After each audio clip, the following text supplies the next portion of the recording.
Pocos momentos de la historia de España han acogido un enfrentamiento tan despiadado entre la tradición y el progreso como la Guerra de la Independencia.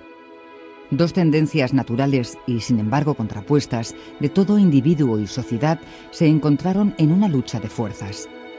Por un lado, el conflicto entre dos monarcas, el padre, Carlos IV, y el hijo, Fernando VII. Por otro, la amenaza de Napoleón Bonaparte, que encontraba la oportunidad perfecta para expandir sus dominios, su credo y su ley hacia el país vecino. En esta encrucijada histórica nacía Mariano José de Larra, entre las profundas contradicciones de la sociedad de su tiempo. Hijo de un médico afrancesado, cirujano militar del ejército josefino, siguió la suerte del foráneo invasor en 1813, teniendo que exiliarse a Francia. Todo un periplo existencial para un niño que a la edad de 4 años ya dejaba atrás su familia, su patria y su primera niñez, castigada a consumirse antes de tiempo en la soledad de los internados franceses. La primera época de la vida de Larra, en que reinó Fernando VII, él pasó algunos años en Francia, porque cuando vino se encontró con un rey que había anulado la Constitución de 1812 y que por lo tanto se había reintegrado a la tradición del absolutismo monárquico, haciendo caso omiso de todas las libertades constitucionales que estaban amparadas por la Constitución, es decir, que fue una España que podemos considerar en gran parte dictatorial y que le sorprendieron después de una educación francesa donde los ideales de la Revolución estaban consolidados, pues el contraste indudablemente en esos años juveniles debió ser un verdadero revulsivo psicológico, del cual se alimentará pues una gran parte del estilo satírico, irónico, que le acredita como gran escritor. En Francia, el joven Larra se nutre de una educación inspirada en los principios liberales e ilustrados, muy distinta a la que se imparte en España, vuelta de nuevo a la más raquítica tradición. Primero en Burdeos, después en París y a distancia de sus padres, el niño precoz va sumando conocimientos y va aprendiendo a vivir.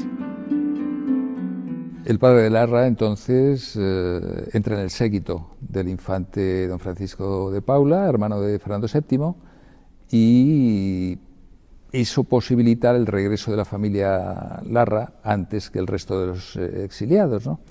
En el 18 entra en el Real Colegio de Escuelas Pías de San Antonio Abad, de la calle de Hortaleza, y 4 años más de internado. Todo esto hace que el niño, el joven ya con 13 años, cuando sale, pues sea un niño muy reflexivo, muy escéptico de las cosas, un poco misántropo, no le gusta mucho la gente, añora su patria, pero sabe que hay una cosa mejor, y esto le va a marcar durante toda su vida como escritor. De Madrid a Corella y hasta su entrada en la Universidad de Valladolid, Larra fue siguiendo a su padre en sus destinos profesionales. Corrían años de temprano optimismo en los que, tras el pronunciamiento de Riego y la restitución de la Constitución de 1812, se había establecido la monarquía parlamentaria como forma de gobierno en el país. Para ubicar a Larra en su contexto, habría que saber, sobre todo, en qué situación está, que no es precisamente en el romanticismo, sino en la encrucijada entre la Ilustración y el romanticismo. Y eso puede justificar gran parte de su obra, incluso la dualidad que vemos constantemente en él. Por una parte, la razón, el equilibrio, la ponderación, la prudencia, y por otra parte la exaltación romántica que él tiene. Entonces la ubicación es precisamente en esa coyuntura difícil, compleja, que es esa transición de la Ilustración al romanticismo. Él está educado en la Ilustración, pero él es romántico por naturaleza, y en esa encrucijada hay que situarlo.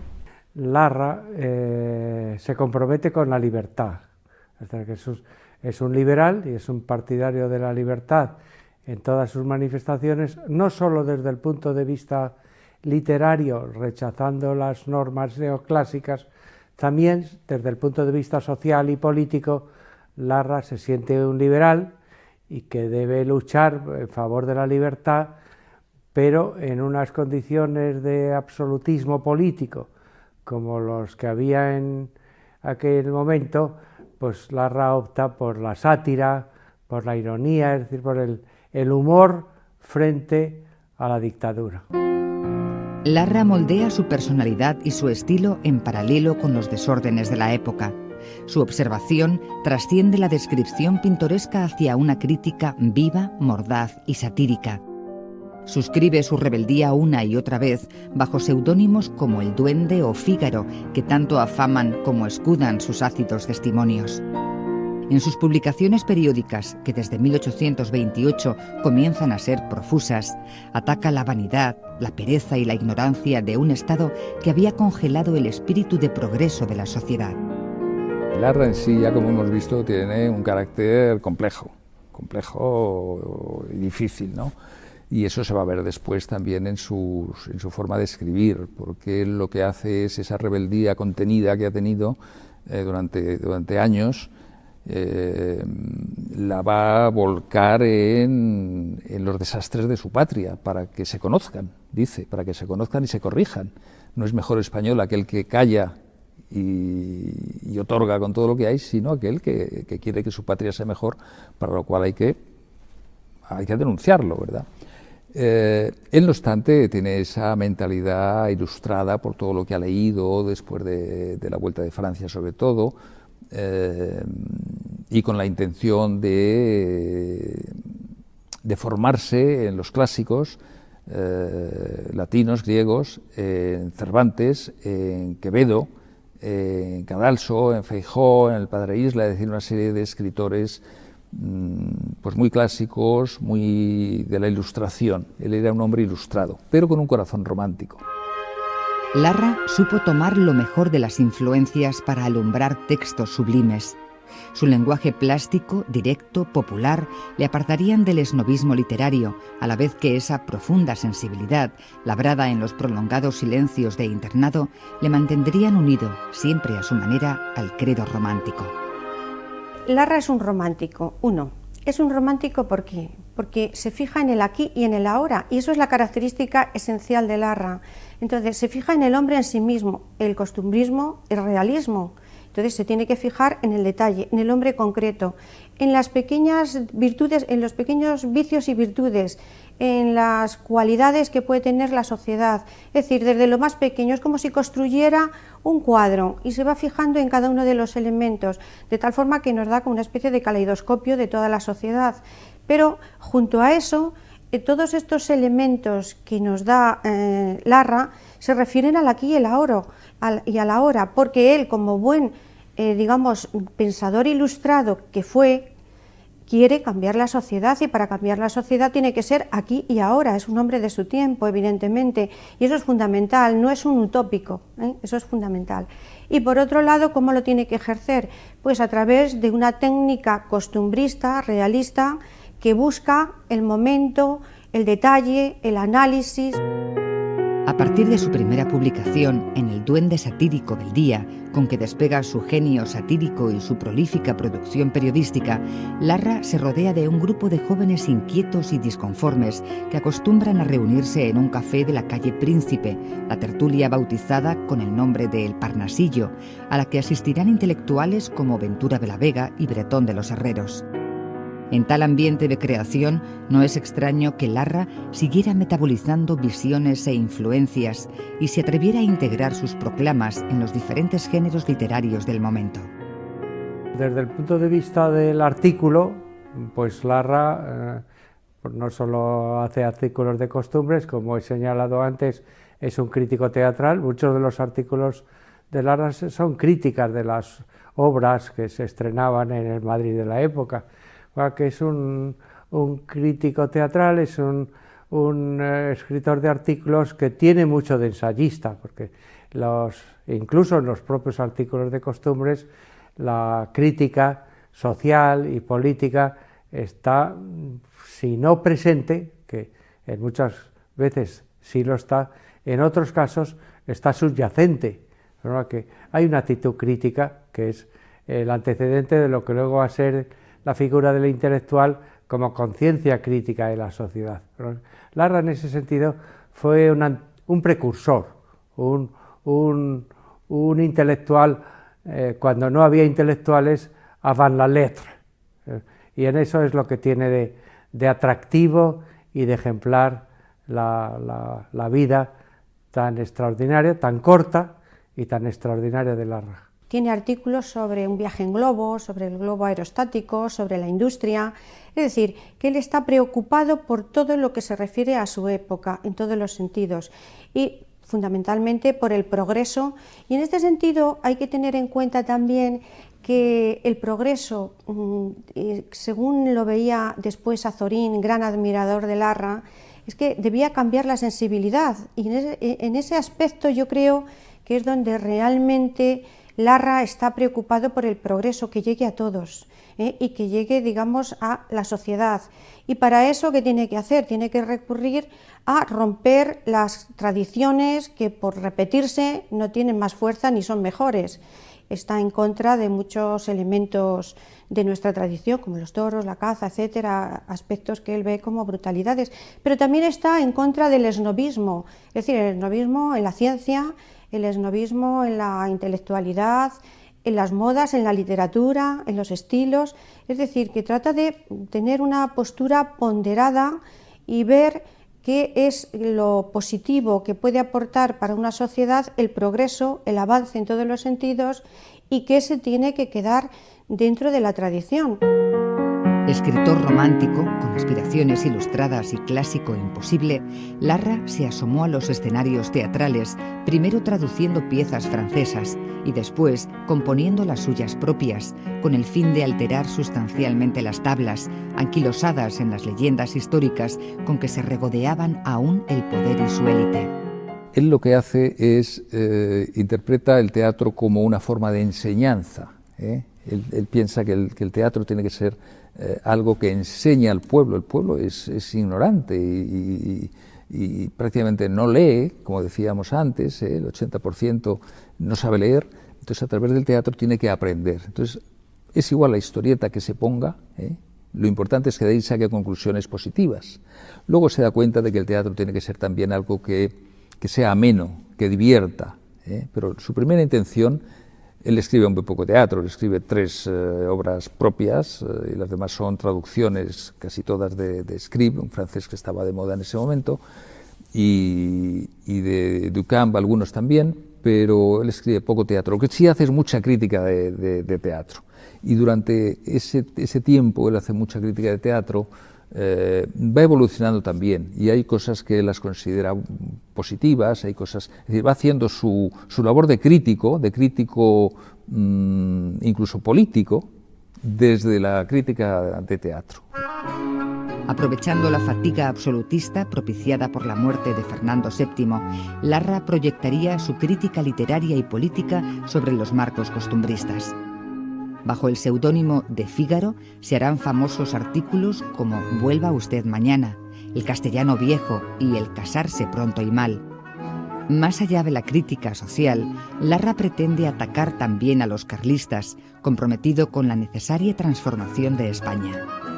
En 1834 publica la novela histórica El doncel de don Enrique el Doliente, más conocida como Macías, que había sido prohibida por la censura el año anterior y que se vinculaba secretamente a su atormentada relación con Dolores Armijo.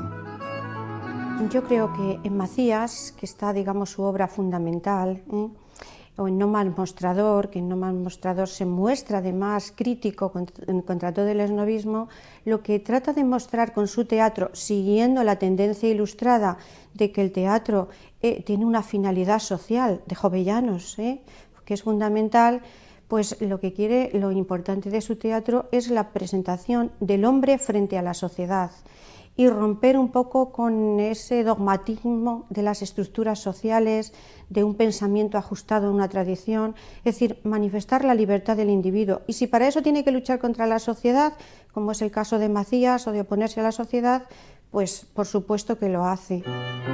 En 1835 inicia un viaje por Lisboa, Londres y París, donde conocería a Víctor Hugo y a Alejandro Dumas.